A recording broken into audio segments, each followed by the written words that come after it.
Welcome back to clean news Rajasthan. चलिए देखते हैं राजस्थान की 15 फटाफट बड़ी खबरों को। डूंगरपुर में होगा राज्य स्तरीय जनजातीय गौरव दिवस समारोह, नई पीढ़ी को मिलेगा प्रेरणा स्रोत। मुख्यमंत्री भजनलाल शर्मा ने कहा कि भगवान बिरसा मुंडा की गाथा जनजातीय समाज के गौरव और संघर्ष के प्रतीक है। 15 नवंबर को डूंगरपुर में राज्य स्तरीय समारोह का आयोजन किया जाएगा, जिसमें विद्यालयों, महाविद्यालयों और सामाजिक संगठनों की सक्रिय भागीदारी होगी। उन्होंने कहा कि जनजातीय क्षेत्रों में सरकार ने कई कल्याणकारी निर्णय लिए हैं, जैसे मेस भत्ता बढ़ाना और मां बाड़ी कार्यकर्ताओं का मानदेय सुधारना। यह राज्य सरकार की संवेदनशील नीतियों का प्रतीक है, जिसका उद्देश्य है समाज के हर वर्ग का समान विकास। शुद्ध आहार मिलावट पर बार अभियान के तहत फूड डिपार्टमेंट की सख्त कार्रवाई। जयपुर के बस्सी इलाके में खाद्य सुरक्षा विभाग ने बड़ी कार्रवाई करते हुए मिलावटी सॉस बनाने वाली फैक्ट्री का भंडाफोड़ किया था। शुद्ध आहार मिलावट पर बार अभियान के तहत हुई इस कार्यवाही में टीम ने सड़ी गली गाजर से बना करीब 500 किलो मिलावटी सॉस जब्त किया है और 1000 किलो पल्प मौके पर ही नष्ट कर दिया। जांच में पता चला है कि फैक्ट्री में उबली हुई खराब गाजर में कलर और सेक्रिन मिलाकर सॉस तैयार किया जा रहा था। विभाग ने फैक्ट्री की मशीनें सील कर दी और आगे की कार्रवाई जारी है। जयपुर रेलवे स्टेशन के पुनर्विकास का असर, 35 दिनों तक बदलेगा train schedule. Jaipur railway station पर पुनर्विकास कार्य के चलते मरुधर एक्सप्रेस से समय में अस्थायी बदलाव किया गया है। जोधपुर वाराणसी सिटी मरुधर एक्सप्रेस अब 9 नवंबर से 12 दिसंबर तक यानी 35 दिनों तक 3 घंटे देरी से जोधपुर से रवाना होगी। स्टेशन यार्ड में एयर कॉन्कोर्स फेज 2 निर्माण कार्य के कारण यह बदलाव किया गया है। हालांकि ट्रेन के सभी ठहराव पहले की तरह यथावत रहेंगे। रेलवे प्रशासन ने यात्रियों से अपील की है कि यात्रा से पहले रेल मदद 139 या अधिकृत मोबाइल ऐप पर ट्रेन की नवीनतम स्थिति जरूर जांच लें। अलवर में सड़क हादसों पर लगेगी लगाम, IIT मद्रास और पुलिस का अनोखा प्रोजेक्ट शुरू। अलवर जिले में अब सड़क हादसों पर रोक लगाने के लिए नई तकनीक का सहारा लिया जा रहा है। अलवर पुलिस ने IIT मद्रास के साथ मिलकर फील्ड परसेप्शन सर्वे यानी FPS प्रोजेक्ट शुरू किया है। इसके तहत हर थाने से एक पुलिसकर्मी रोजाना सड़कों का निरीक्षण करेगा और खतरनाक जगहों की जानकारी ऐप में डालेगा। ये डेटा सीधे संबंधित विभागों तक पहुंचाएगा ताकि तुरंत सुधार हो सके। जयपुर, बीकानेर और अजमेर के बाद अब अलवर चौथा जिला है जहां यह सुरक्षा मॉडल लागू हुआ है। इसका उद्देश्य ब्लैक स्पॉट खत्म कर सड़क सुरक्षा बढ़ाना है। 69,000 से ज्यादा स्कूलों में गूंजा वंदे मातरम, शिक्षा विभाग विश्व रिकॉर्ड की तैयारी में। राष्ट्रगीत वंदे मातरम की रचना को 150 साल पूरा होने पर राजस्थान ने देशभक्ति की नई मिसाल पेश की है। राज्य के 69,000 स्कूलों में एक साथ 1 करोड़ से ज्यादा लोगों ने वंदे मातरम का सामूहिक गायन किया। इस ऐतिहासिक आयोजन में 95 लाख से अधिक विद्यार्थी, शिक्षक, अभिभावक और जनप्रतिनिधि शामिल हुए। शिक्षा मंत्री मदन दिलावर के अनुसार यह कार्यक्रम सुबह 10:15 बजे एक साथ शुरू हुआ और अब राज्य विश्व रिकॉर्ड की ओर बढ़ रहा है। जयपुर जिले से सबसे ज्यादा करीब 10 लाख लोगों ने हिस्सा लिया।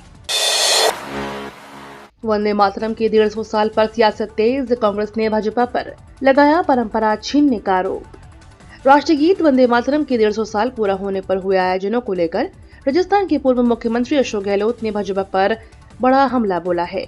गहलोत ने कहा कि वंदे मातरम कांग्रेस की परंपरा और राष्ट्रवाद की विरासत है, जिसे भाजपा और RSS अब हड़पना चाहते हैं। उन्होंने आरोप लगाया कि सरकार के खर्चे पर भाजपा का कार्यक्रम चलाया गया, जबकि इसमें सभी की भागीदारी होनी चाहिए थी। गहलोत ने कहा, भाजपा का संविधान में कभी विश्वास नहीं रहा और ये धर्म के नाम पर राजनीति कर रही है। कांग्रेस राष्ट्रगीत और राष्ट्रगान पर गर्व करती है। उदयपुर में चला बुलडोजर, 100 करोड़ की जमीन पर ढहे 50 से ज्यादा घर। राजस्थान के उदयपुर में उदयपुर विकास प्राधिकरण की अतिक्रमण कार्यवाही ने हड़कंप मचा दिया है। बलीचा बाईपास स्थित 100 करोड़ की जमीन पर बने 50 से ज्यादा मकानों को बुलडोजर से जमींदोज कर दिया गया। जिन परिवारों ने जिंदगी भर की कमाई से घर बनाए थे, वे अब बेघर हो गए हैं। लोगों का कहना है कि बिजली कनेक्शन, आधार कार्ड और जनप्रतिनिधियों के पट्टा वादों के बावजूद बिना नोटिस बुलडोजर चला दिया गया। कांग्रेस ने इस कार्रवाई को भाजपा के बलि भगत बताया, जबकि UD अधिकारी चुप्पी साधे हुए हैं। लंदन के बाद जयपुर बनेगा कॉस्मेटिक प्रोसीजर का ग्लोबल सेंटर। जयपुर का SMS अस्पताल अब दुनिया के नक्शे पर अपनी नई पहचान बनाने जा रहा है। यहाँ 7 करोड़ रुपए की लागत से देश का पहला और दुनिया का दूसरा इंस्टीट्यूट ऑफ डर्मेटोलॉजी तैयार हो रहा है। इस सेंटर में झड़ते बालों को दोबारा उगाने, मस्से हटाने, अनचाहे बालों, टैटू, बर्थमार्क और पिगमेंटेशन जैसी समस्याओं का अत्याधुनिक तकनीकों से इलाज किया जाएगा। खास बात यह है कि यहाँ प्रोजेक्ट सेक्टर में ऐसे इलाज का खर्च 50 से 60 हजार तक होता है। वहीं एसएमएस में ये सुविधा मात्र 3 से 6 हजार रुपए में उपलब्ध होगी।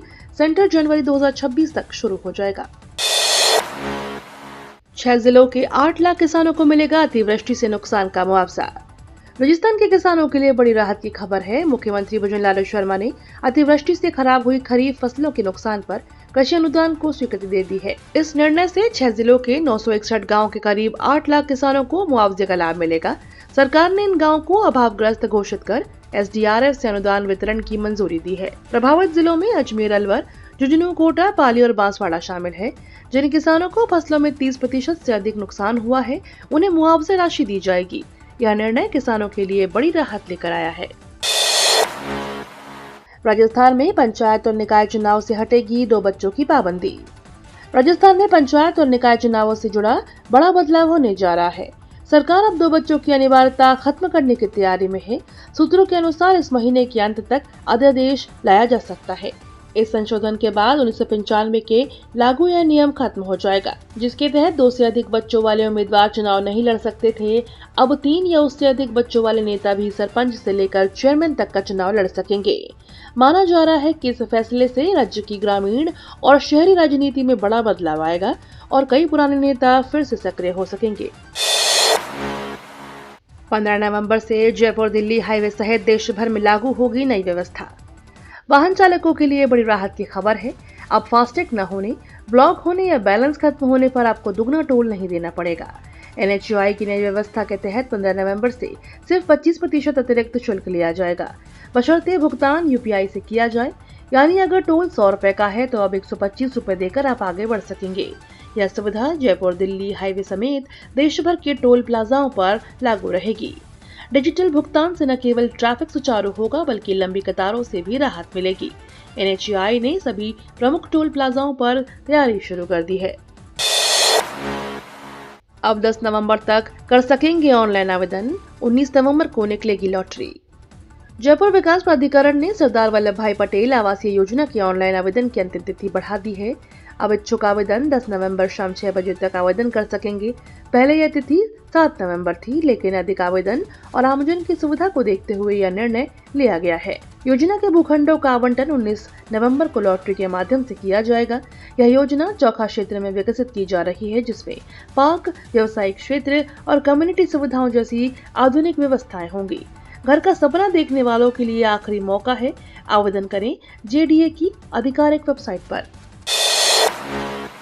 अंता उपचुनाव में सियासी पारा चढ़ा, वसुंधरा राजे ने डाला डेरा।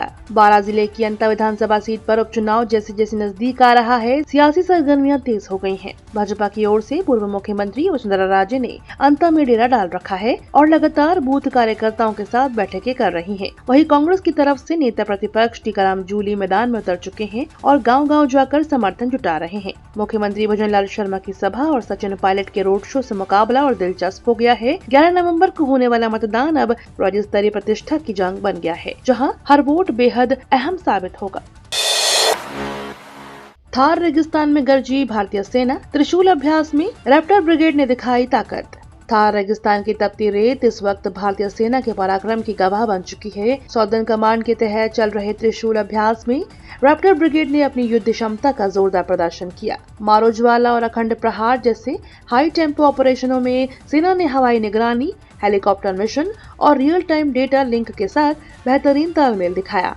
रेगिस्तान में गूंजती टैंकों की गर्जना और सटीक हमलों ने दिखा दिया कि भारतीय सेना किसी भी परिस्थिति में युद्ध के लिए पूरी तरह से तैयार है। थार अब सिर्फ रेत नहीं बल्कि भारतीय शौर्य की पहचान बन चुका है।